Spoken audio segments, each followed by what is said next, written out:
자, 다음으로 1960년대부터 1970년대까지 한국의 문화외교에 대해 살펴보도록 하겠습니다.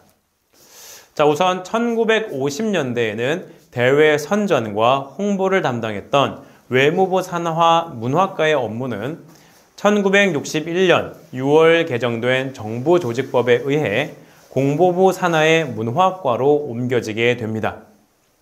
이러한 변화는 정치적인 측면과 경제적인 측면이라는 두 가지 측면에서 설명할 수 있는데요.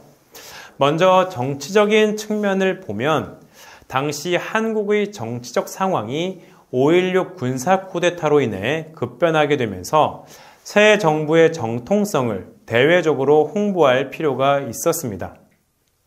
이 5.16 군사 쿠데타는 1961년 5월 16일 당시 육군 소장이었던 박정희가 주동하고 육군사관학교 출신의 일부 군인들이 기존의 정부를 강압적으로 무너뜨리고 정권을 잡은 사건을 가리킵니다.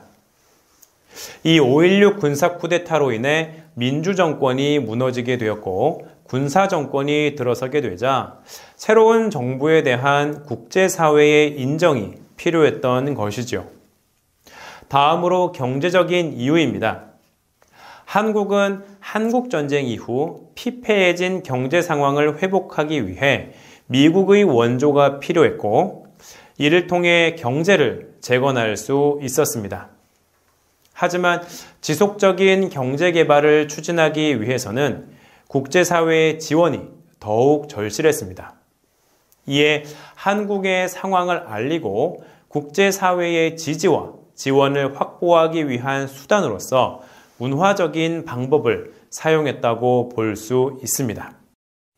간단히 말하자면 당시 군사정권에게 있어서 문화외교란 바로 정치적으로는 국제사회의 인정을 받고 또 경제적으로는 지속적인 경제정책을 추진하기 위한 해외 홍보의 수단이었던 것입니다.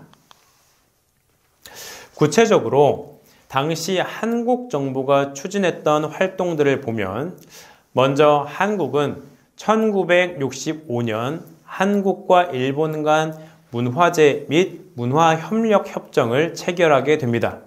그리고 이후 아시아 지역의 7개 국가와 그리고 유럽 지역의 5개 국가, 미주 지역의 15개 국가, 마지막으로 아프리카 지역의 8개 국가 등 39개 국가와 문화협정을 체결하게 됩니다. 이런 세계 각 국가들과의 문화교류를 위한 제도적 틀을 마련하게 된 것이죠. 주목할 만한 것은 역사 문제로 갈등 관계에 있던 일본과도 문화협정을 체결하였다는 점과 그리고 아시아 지역을 비롯하여 미주와 유럽, 아프리카 등 냉전으로 대치하던 사회주의 국가를 제외한 대부분의 지역 국가들과 문화협정을 체결하였다는 점입니다. 이는 한국의 문화가 더욱 넓은 범위에서 알려질 수 있는 계기를 마련한 것으로 평가되었는데요. 한국 정부는 해당 국가들과의 상호 협조 아래 각종 학술 행사와 문화 행사를 개최함으로써 상호 우호 관계를 증진할 수 있었습니다. 이 밖에 한국과 미국 사이에는 교육 교환 협정이 체결되며 양국 학생이 상호 교류할 수 있는 기반이 마련되기도 하였습니다. 그리고 이를 통해 이 학생 간 상호 이해의 증진을 기대할 수 있게 되었지요. 그리고 이 시기에는 아시아를 포함한 주변 국가들과의 문화 교류도 활발하게 진행되기 시작합니다. 특히 주목할 만한 것은 1968년 10월 한국 정부의 주도로 아시아 태평양 강요이사회의라고 하는 국제기구가 창설되었다는 것입니다.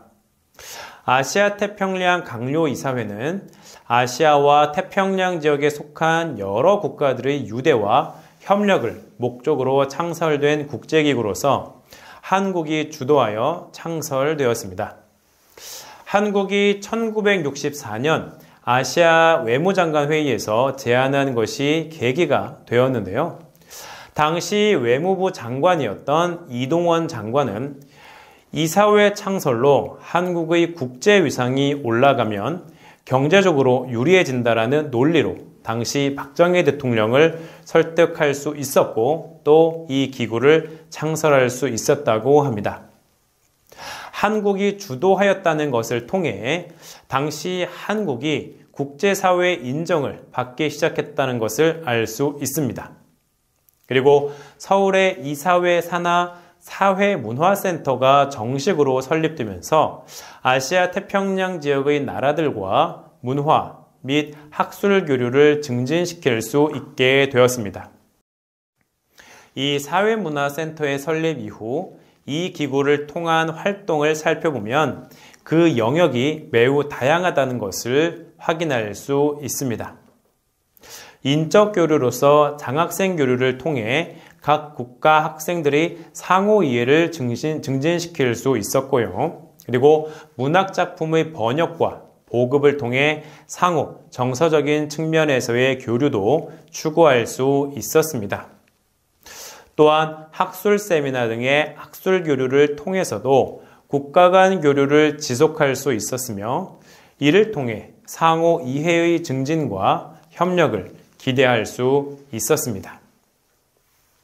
자, 이외에도 문화재, 그리고 박물관 관계 사업과 영화제의 개최, 그리고 출판 사업과 전시회, TV 관계자 회의, 음악인 대회 등 이 사회문화 방면에서의 다양한 프로그램을 통해 아시아 태평양 국가들의 상호 이해를 증진시키고자 노력하였습니다.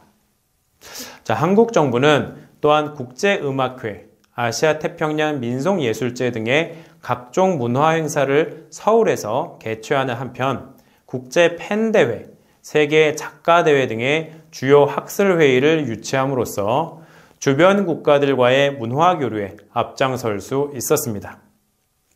이와 관련하여 당시 아시아 태평양 강요 이사회의 사회문화센터에서 추진했던 활동 중 하나인 아시아 태평양 민속예술제에 관한 짧은 영상을 보시도록 하겠습니다. 광복 30주년을 기념하는 아시아 태평양 지역 민속예술제가 처음으로 서울에서 열렸습니다. 이번 민속예술제에는 자유중국, 피지, 인도, 인도네시아, 일본, 말레이시아, 네팔, 필리핀, 싱가포르, 태국 등 10개국이 참가해서 민속무용과 민속음악, 민속극 등 자기 나라의 고유한 전통예술을 펼쳐 보였습니다.